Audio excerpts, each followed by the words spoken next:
Hi. So you've committed a crime, you've been convicted, you've gone to prison, you've served your time, and now you're getting out. So now what?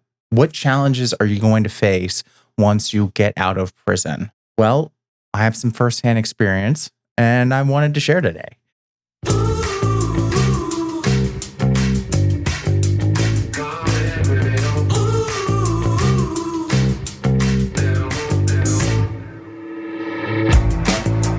The other reason I wanted to talk about this topic is because you may have noticed like some changes with my setup and the fact that it's been taking me a lot longer to make podcasts and videos and things like that.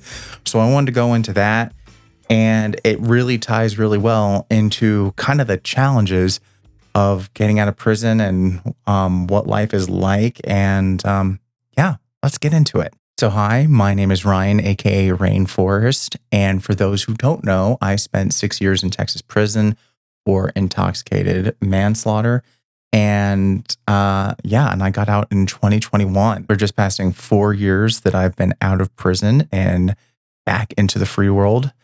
And it's been an interesting process. So, what are some of the challenges that people face when they're coming out of prison and reintegrating back into society that you may or may not know about? Well, let's start with money. Okay. When in Texas, when you get out of prison, the only thing they're going to give you is $100 and a bus ticket. And I think if you need a bus ticket, that comes out of your $100. So you're not getting much. So if one of the reasons that you went into prison is because you didn't have any money, they're not going to help you there. You're not going to be coming out with a whole bunch of money. And if you're one of those people that's worried that we're giving inmates all sorts of money once they get out of prison, we're giving them all these benefits when they get out, don't worry, they're not getting anything. You kind of have to get out and figure out where you're going from there. Normally, you're going to plan this out in advance. The more you have it planned out, the more you if you know where you're going, what address you're going to, who you're going to be staying with, all that type of information actually helps you to make parole. Parole is going to be looking at this information once you come up. So if you have this information available, it is more likely that you're going to make parole. Not much more likely, but it is more likely. Also, it may not make a difference at all. You may make parole anyway and not have an address. There was a guy during COVID who he didn't have an address. All he knew was he was going to leave and go right back to see his wife, who was the woman who put him into prison for abusing her. So there you go. I mean, the logistics are not clear cut. And then another thing, some other things with your address. Your address may not be in the same state. You may need to go out of state. You may not have been living in the state you were arrested in. So you may need to form an interstate compact, which is a process that I didn't know until I had to do it myself during COVID. You can actually go through while you're in prison and while you're awaiting parole. I had to do that to get to Colorado from Texas.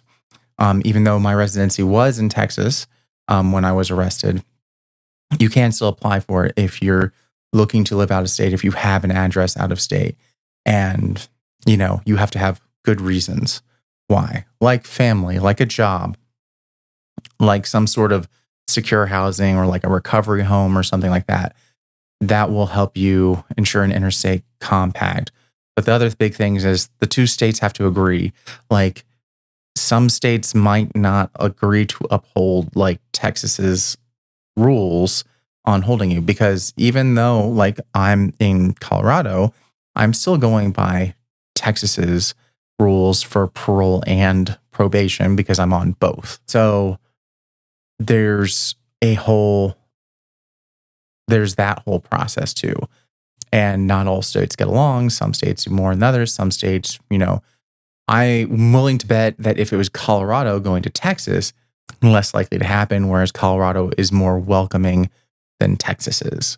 So those are all things to consider. So then you're going to have to, also in the consideration of where you're going to live, you're going to have a felony on your record.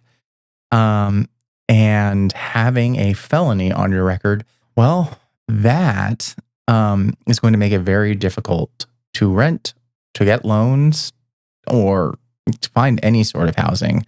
A lot of people will just straight up shoot you down as soon as they find out you have a felony. And whereas when you're on bond, it's not going to appear on your record. When you are convicted and like you're coming out of prison, oh, that is going to show up. Now, it may not show up if it was more than 7 years ago. Then it's not necessarily going to show up. It also may not show up if you're in a different state. In some places, they only check for the state that you're living in, because it costs more to do a more thorough check nationwide. Those are things that may work out in your favor, but honestly, the second it comes up that you're a felon, it's going to be immediately harder to rent, to buy, whatever. And also, a lot of the rental places that will rent out houses, they're owned by really big companies, and they have no problems doing federal checks. And they also have no problem saying no because they know they can rent it to someone. There's basically affordable housing shortage. So they know they can find someone to fill that slot. If you are fortunate to find housing, if you're fortunate to get in there, your next big challenge is to be going to find a job. And I think we all know where this is going to head. There's a checkbox on pretty much every job application that asks, "Are you a felon?" And you're going to be checking that now. You don't have to. You don't legally have to say anything on it. However, it's going to come up, and you're going to have to be honest with it about it at some point. You can also say, "Hey, ask me about this during the interview," because it sucks. Like this is like an automatic barrier. There's this thing about merit-based systems. We should be going more based off of merit than we should be going off of skin color, sex, gender preference, sexuality, or anything like that. So if we're going just based off of merit, why would criminal history make a difference? And you might say, well, office safety is really important and we want to make sure of that. Well, then interview the person. Why would you ask on a checkbox on an application? It's not going to tell you anything until you interview them, and you can find out pretty quick if you're asking the right questions, if this person is safe to be around. It's also have more interviews. Get to know the person. Have them interact with the team. The team will tell you if they're a good fit. And you might say, well, this is time, this is money, anything. Yeah, hiring someone is time and money. And you're going to be paying this person a substantial amount. Hopefully you're going to be paying this person a substantial amount.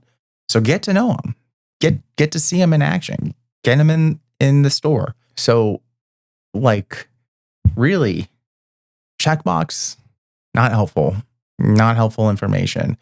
I mean, honestly, a resume is really cursory information. And that is, I really feel strongly, if you're going based off of merit, it is not fair to have a criminal history based portion of it. That will come up in the interview process. Some companies cannot hire you. A lot of companies are outright, they cannot hire you with a felony in your record.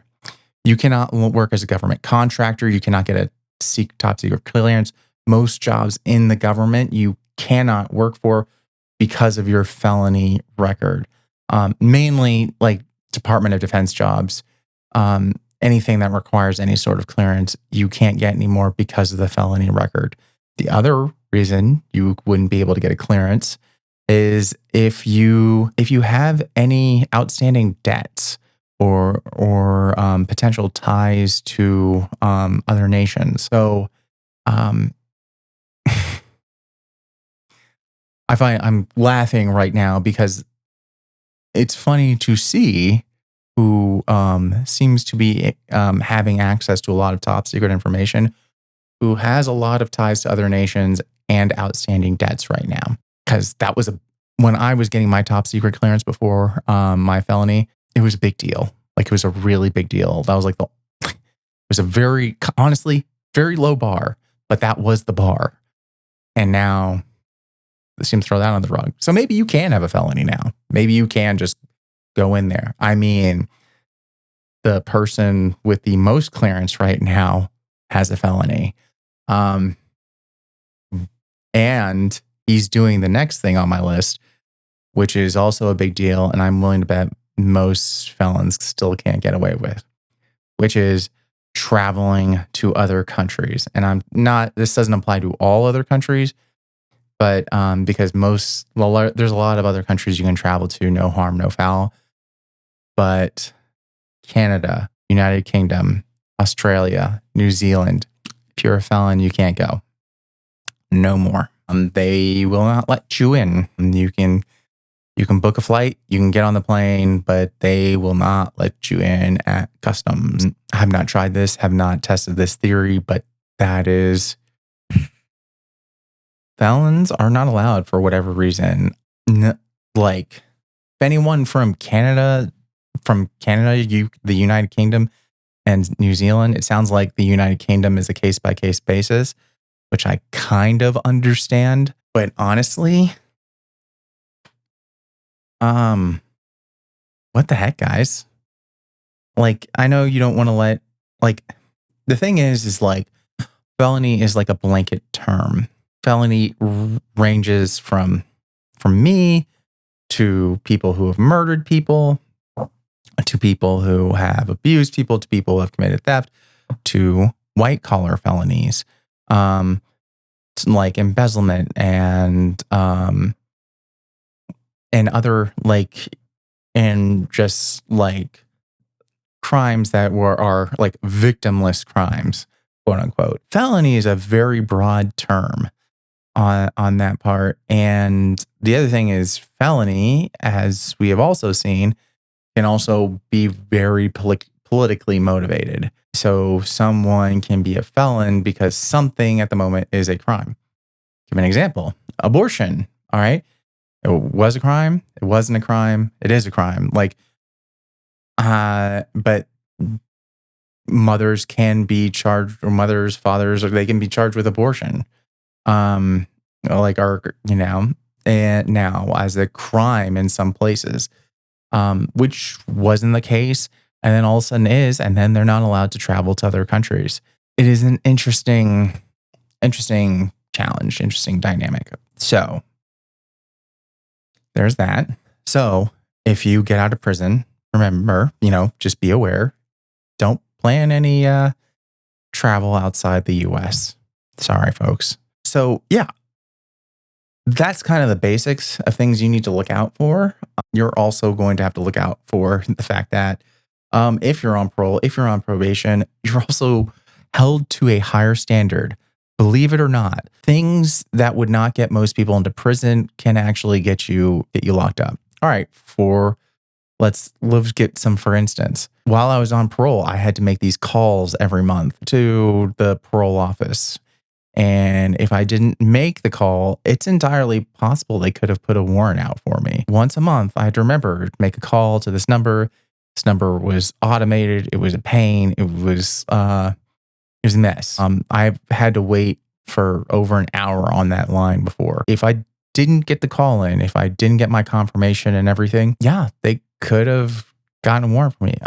Fortunately, Colorado really worked with me on times where I forgot or I will let it slip for a couple weeks. They really worked with me.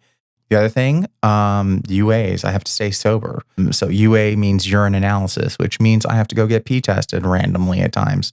So sometimes I have to go do that. Got to stay sober. Fortunately, I have no interest in drinking again or getting high. So that works. That's fine. But it is something like this is a higher standard than most citizens.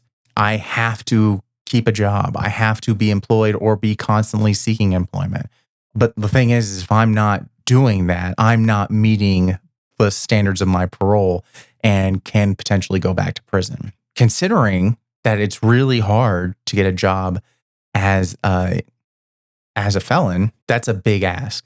I'll point out one thing on that too. First jobs, when I explain that I'm a felon and all that kind of stuff, certain people will take advantage of that. I feel like certain bosses, certain years, they kind of prick up when they hear that you're a felon. They like it. They might feel like they want to help.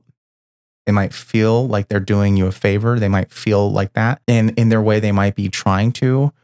However, I have found that sometimes when they hear that you're a felon, what that means to them is I can work this person all week long. They can do all the things.